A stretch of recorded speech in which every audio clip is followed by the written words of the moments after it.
This is ginger. Ginger and cayenne are two spices we love in a detox.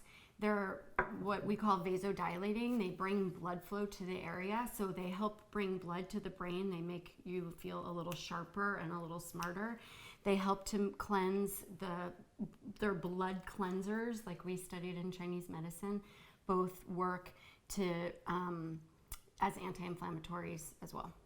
Yes, and for fertility, it's especially important to have these microvascular stimulants because you want all your blood to get to your reproductive organs. And that's a major problem with anyone who's struggling with infertility or fertility issues.